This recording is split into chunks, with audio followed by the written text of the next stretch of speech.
Cine industry with CM కారపట్లో జరిగే ఈ special meeting అటు రాజకీయ ఇటు సినీ వర్గాల్లో ఆసక్తి రేపుతోంది. దానికి సంబంధించిన బ్రేకింగ్ న్యూస్ ఇది. ఇవాళ సీఎం రేవంత్ రెడ్డితో సినీ ప్రముఖులు భేటీ కాబోతున్నారు. ఉదయం 10 గంటలకు కమాండ్ కంట్రోల్ సెంటర్ లో ఈ సమావేశం నిర్వహిస్తున్నారు. ఎఫ్డీసీ చైర్మన్ దిల్ రాజు నేతృత్వంలో 36 మంది సభ్యులు ఈ సమావేశానికి హాజరవుతారు. ఈ సమావేశానికి అల్లు అరవింద్, దగ్గుబాటి సురేష్, సునీల్ నారంగ్, సుప్రియ, నాగవంశీ, నవీన్ ఏర్నిని, రవిశంకర్ హాజరవుతారు. ముఖ్యమంత్రితో సమావేశానికి హీరోల తరఫున వెంకటేష్, నితిన్, వరుణ్ తేజ్, కిరణ్ అబ్బవరం, శివబాలాజీ హాజరయ్యే అవకాశం ఉంది. ఇక దర్శకుల నుండి వీరశంకర్, త్రివిక్రమ్ శ్రీనివాస్, సాయి రాజేష్, హరీష్ శంకర్, అనిల్, బాబీ, వంశీ వస్తారని భావిస్తున్నారు. వీరితో పాటు మా association, Telangana film chamber, film federation తరఫున ప్రతినిధులు వస్తారు. సినీ ప్రముఖులతో జరిగే సమావేశంలో ముఖ్యమంత్రితో పాటు డిప్యూటీ సీఎం భట్టి, మంత్రులు ఉత్తమ్, దామోదర రాజనరసింహ పాల్గొంటారు. సినీ ఇండస్ట్రీ కోసం ఎలాంటి రాయితీలు ఇవ్వడానికైనా తన ప్రభుత్వం ట్రావెల్ అండ్ టూరిజం బిజినెస్ చేస్తూ నెలకి లక్షల్లో సంపాదించవచ్చు. ఆ బిజినెస్ ని ఎలా స్టార్ట్ చేయాలో తెలుసుకోవడానికి ఇప్పుడే ఫ్రీడమ్ యాప్ ని డౌన్లోడ్ చేసుకోండి. సిద్ధమేనని, కానీ ఒకరి ప్రాణం పోయిన తర్వాత ప్రత్యేక సౌకర్యాలు ఇచ్చే ప్రసక్తే లేదని మొన్న మధ్య అసెంబ్లీలో సీఎం రేవంత్ చేసిన వ్యాఖ్యలు ప్రాధాన్యం సంతరించుకున్నాయి. इंडस्ट्री जो बड़ा लोग है, मैं उन लोगों से गुजारिश करता हूं, इनह्यूमन नहीं रहना. आप बिजनेस कर लो, आप पिक्चर निकालो, पैसे कमाओ, सरकार से इंसेंटिव्स ले लो, सब्सिडीज ले लो, स्पेशल प्रिविलेज शूटिंग के लिए जो होना है वो मांगो.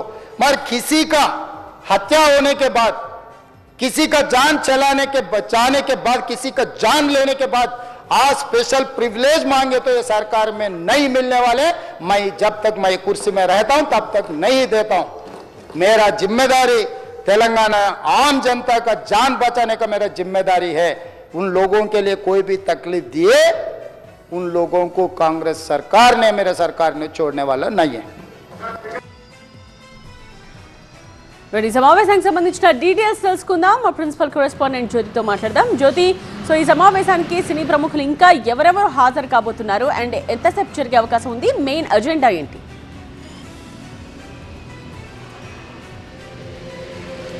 సినీ ప్రముఖులతో సీఎం రేవంత్ రెడ్డి ఈరోజు ఉదయం 10 గంటల ప్రాంతంలో బంజారాహిల్స్ రోడ్ నెంబర్ 12లో ఉన్నటువంటి కమాండ్ అండ్ కంట్రోల్ సెంటర్లో ఈరోజు సమావేశం కాబోతూ ఉన్నారు. ప్రస్తుతం మనం కమాండ్ అండ్ కంట్రోల్ సెంటర్ దగ్గర ఉన్నాము. ప్రధానంగా ఈ యొక్క భేటీ చాలా కీలకంగా మారబోతుందని చెప్పుకోవచ్చు. సంధ్యా థియేటర్ ఘటన తర్వాత సినీ పరిశ్రమలో ఎదుర్కొంటున్నటువంటి సమస్యలు కావచ్చు, ఇక ఇతర అంశాలకు సంబంధించి కూడా చర్చించేటటువంటి అవకాశం ఉంది. ప్రధానంగా సంధ్యా థియేటర్ గురించి కూడా అసలు ఆ రోజు ఏం జరిగిందనే అంశాలు కూడా మరొకసారి ప్రస్తావించేటటువంటి పరిస్థితులు కనిపిస్తూ ఉన్నాయి. మొత్తంగా 36 మంది సభ్యులతో కూడినటువంటి ఈ సమావేశం కాబోతూ ఉన్నారు. దిల్ రాజు నేతృత్వంలో ఈ భేటీ అయితే జరగబోతోంది.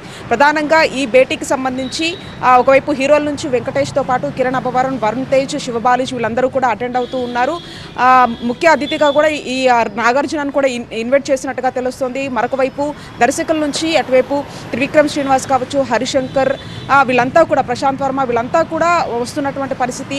మరొక వైపు తెలంగాణ ఫిల్మ్ ఫెడరేషన్కి సంబంధించి, ఫిల్మ్ ఛాంబర్కి సంబంధించినటువంటి సభ్యులు కావచ్చు, నిర్మాతలైనటువంటి అరవింద్, మైత్రి మూవీ మేకర్స్కి సంబంధించి, యూవీ క్రియేషన్స్కి సంబంధించినటువంటి నిర్మాతలు వీళ్ళంతా కూడా వస్తూ ఉన్నారు. అంటే తాజాగా జరిగినటువంటి పరిణామాలు కావచ్చు, చిన్న పెద్ద సినిమాలకు థియేటర్స్ కేటాయించేటటువంటి అంశాలకు కావచ్చు, వీటన్నిటికి సంబంధించి కూడా చర్చించబోతూ ఉన్నారు. ఇటీవల కాలంలో కూడా రేవంత్ రెడ్డి ఏదైతే అసెంబ్లీలో మాట్లాడుకుంటూ కూడా ఒక పలు అంశాలని చెప్పడం జరిగింది. అంటే టికెట్ల ధరల విషయంలో కావచ్చు, అంతేకాకుండా బెనిఫిట్ షోల రద్దు విషయం కావచ్చు, వీటన్నిటికీ కూడా ఈరోజు నిర్మాతలు, హీరోలు, ఫిలిం ఫెడరేషన్కు సంబంధించినటువంటి సభ్యులంతా కూడా ఈ అంశాలన్నీ డిస్కస్ చేసేటటువంటి అవకాశం ఉంది. సుమారుగా గంట పాటు ఈ యొక్క చర్చ అయితే కొనసాగే అవకాశం చాలా స్పష్టంగా కనిపిస్తుంది. తర్వాత సీఎం షెడ్యూల్ ఇక వేరే ప్రదేశంలో ఉంది కాబట్టి ఆయన మళ్ళీ కర్ణాటక వెళ్ళేటటువంటి ఆ పరిస్థితులు కనిపిస్తున్నాయి. మొత్తంగా కూడా ఈ భేటీ అనేది చాలా కీలకంగా కాబోతోంది. ఎందుకంటే చాలా రోజుల తర్వాత సినీ సంబంధించినటువంటి ప్రముఖులు ఈరోజు రేవంత్ రెడ్డితో సమావేశం అవుతున్నారు. ప్రధానంగా సంధ్యా థియేటర్ ఘటనకు సంబంధించి ఇప్పటికే 2 కోట్ల రూపాయల వరకు పరిహారం చెల్లించారు. సుకుమార్ 50 లక్షలు, అల్లు అర్జున్ 1 కోటి రూపాయలతో పాటుగా మైత్రి నిర్మాతలు కూడా 50 లక్షల రూపాయలు ఇవ్వడం జరిగింది. అయితే ఈ ఘటనలకు సంబంధించి చాలా వరకు అటు ఇండస్ట్రీకి సంబంధించి, అంతేకాకుండా అంతేకాకుండా ప్రభుత్వానికి సంబంధించి కొంత విమర్శలు వచ్చాయి, ప్రతి విమర్శలు కూడా ప్రతిపక్ష పార్టీలు చేస్తూ ఉన్నాయి. కాబట్టి దీనికి సంబంధించి తాము ఎక్కడా కూడా ఇండస్ట్రీకి వ్యతిరేకం కాదంటూ కూడా ప్రభుత్వం చెప్పుకుంటూనే వచ్చింది. ఈ క్రమంలో ఈ సంధ్యా థియేటర్ ఘటన మాత్రం చాలా వ్యత్యాసాన్ని అటు ఇండస్ట్రీకి కానీ ఇటు ప్రభుత్వానికి కానీ చూపించినటువంటి నేపథ్యంలో ఈ భేటీ మాత్రం చాలా కీలకంగా కాబోతుంది. ఉదయం 10 గంటల ప్రాంతంలో ఈ సమావేశం జరుపుతారు. ఈ సమావేశంలో అనేక అంశాలు కూడా తాజా పరిణామాల మీద కూడా చర్చించేటటువంటి అవకాశం అయితే కనిపిస్తూ ఉంది. రైట్ జ్యోతి.